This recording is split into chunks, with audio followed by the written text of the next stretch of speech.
Les routes et leurs abords, et Femme vient de le dire, ne sont pas régulièrement entretenus. Mais à l'approche des élections, on les voit partout sillonner le Lamentin pour faire des actions d'élagage, de nettoyage. Ça ne marche plus, JKP. La population n'est pas dupe. Il manque des trottoirs sur de nombreux axes routiers de la commune, dont la mise en danger des usagers et notamment des enfants qui vont tous les jours à l'école. C'est une vraie source d'inquiétude qui demande une véritable politique de la sécurité. Notre programme est conçu, chers Lamentinois et Lamentinoises, pour transformer Lamentin, pour y retrouver le goût d'y vivre, le goût de la visiter, le goût de l'aimer, mais aussi de nous aimer, tout simplement. En votant, en appelant à voter pour la seule liste qui pourra changer Lamentin, la liste conduite par notre valeureux Jocelyn Sapoti, la liste Ensemble.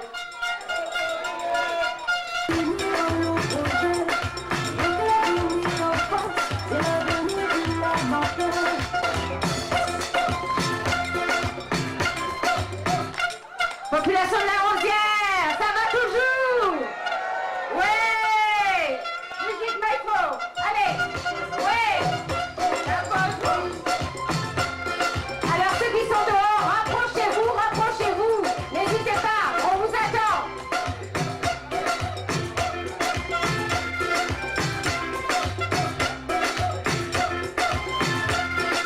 Alors, dans le premier, eh bien nous allons accueillir Nadège Permal qui va donc nous parler de petite enfance et de la jeunesse. Nadège Permal.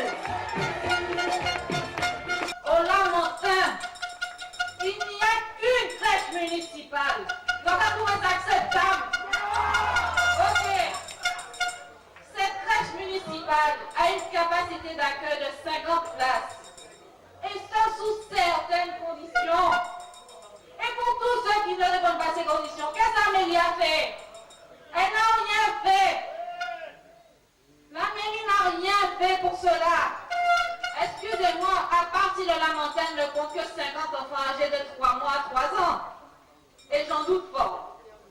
Alors je vous le demande, comment font ces autres parents lamentinois, quand on sait que leur retour à l'emploi est conditionné par une solution d'accueil stable et de qualité pour leurs enfants?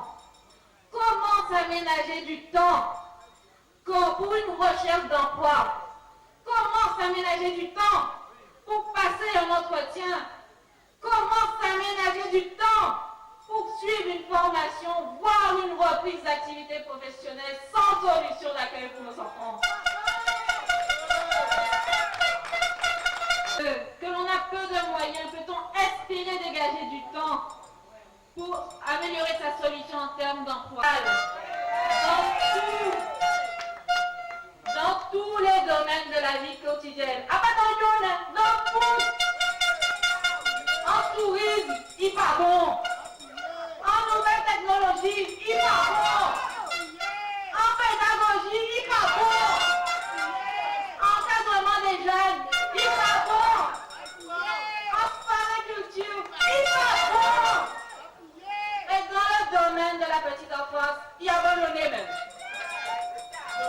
Et pourtant, chers Lamentinois, ce ne sont pas les solutions qui manquent. Non seulement il y a un manque cruel de crèches, mais où sont les aides de garderie? Où sont les jardins d'enfants? Où sont les crèches parentales à vocation sociale? Plus communément appelées crèches sociales. Je m'arrête un petit peu sur les crèches sociales pour expliquer. C'est très très simple. Les parents qui souhaitent faire garder leur enfant dans ce type de structure, on ne leur demande qu'une chose, c'est d'être disponible à leur tour pour pouvoir donner du temps à leur tour pour encadrer ces enfants. On ne leur demande pas de l'argent, c'est du temps qu'on leur demande. Vous pensez que ce n'était pas possible pour la mairie de mettre ça en place? Non mais, oh. Parlons maintenant de notre jeunesse. jeunesse mal aimée, jeunesse méprisée, jeunesse oubliée. En tant que jeune valentinoise, j'ai fait le choix de prendre part activement aux enjeux qui vont se jouer le 23 mars prochain. Nous voulons être écoutés, nous voulons être responsables, nous voulons prendre part aux décisions. Car ce sont bien les jeunes Lamantinois aujourd'hui qui feront le Lamentin de demain avec Jospin Sapoti et son équipe. Pour finir, mes chers amis, chers Lamantinois, Lamantinoises, le 23 mars prochain, faites le choix du